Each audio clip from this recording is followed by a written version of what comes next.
This looks familiar. I don't have a script. I'm doing a jigsaw puzzle. When Sarah and I started this project, we had one important question.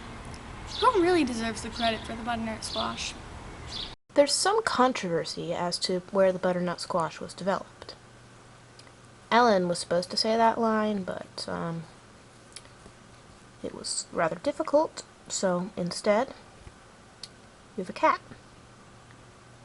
Say hello. Some say that the butternut squash was originally invented in Waltham, but others say it was invented in Stowe. The butternut squash is sometimes called the Waltham butternut, but as Mrs. Leggett said, it really isn't. The inventor of the butternut squash introduced it to scientists at Waltham Field Station. This is the reason for Waltham's claim over the squash. However, the actual squash was, for a fact, invented in Stowe and not Waltham. The butternut squash is a member of the gourd family. It's a winter squash, which means it's a winter squash. Leggett's developed the butternut squash by crossing the gooseneck squash with the Hubbard squash.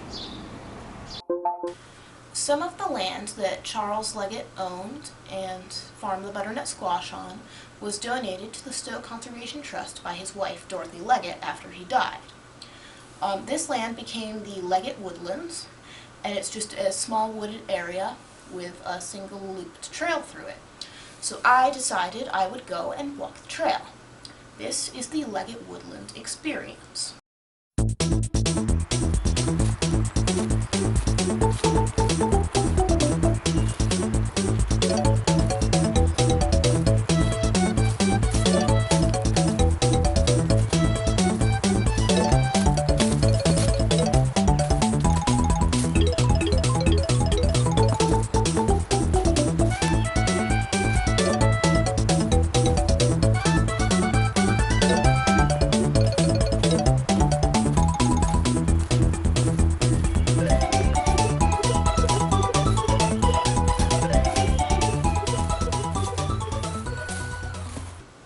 Overall, the Leggett Woodlands was a very solid hike.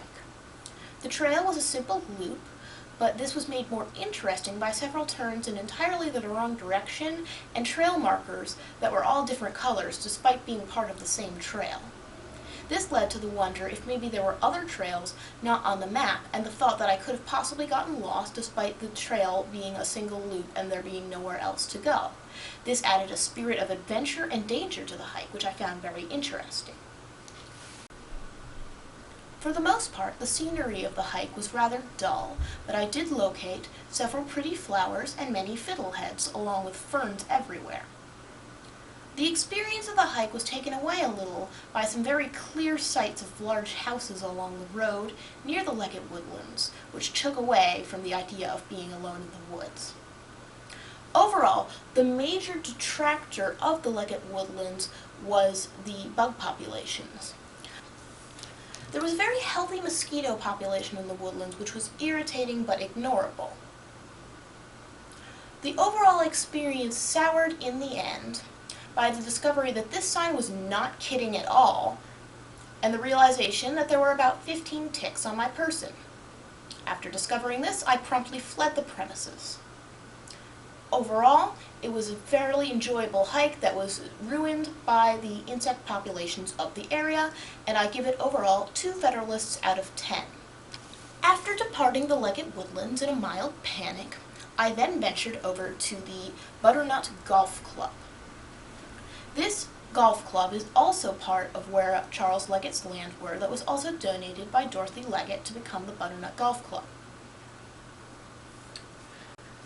Despite my considerable abilities at sneaking into the Wedgwood Pines Club in a variety of ways, my skills were not transferable to this club, and before I could get very far onto the premises, I was promptly evicted. This ended my foray into the Butternut Golf Club. This poem was inspired by Charles Leggett's invention of the butternut squash. It's entitled A Poem About Butternut Squash by me. Butternut squash. Before cooking, you should wash them. Butternut squash. If they rot, you should toss them. Butternut squash. If you're mad, you should quash them. Butternut squash. Out of ideas, this poem is bosh. Yeah. Someone get popsicles, someone do something about this heat. 'Cause it's late in October and tars still melting in the streets. I'm just gonna read this. Leggett hadn't planned on growing crops, but he hated to see land lying idle. And so? And so he did farm. Charles Leggett's political tendencies are unknown, but it is rumored that he may have been one of the last surviving Federalists. I did not think this through. What? I'm pretending to do history. And the camera's out of focus. What? Why are there two of you now? This is not... I don't think this is what I'm supposed to do for my project, and I'm working on that puzzle. You know, just in case you cared. Yeah, okay. I guess the answer's no. Please, don't, oh, for God's sake. What is it?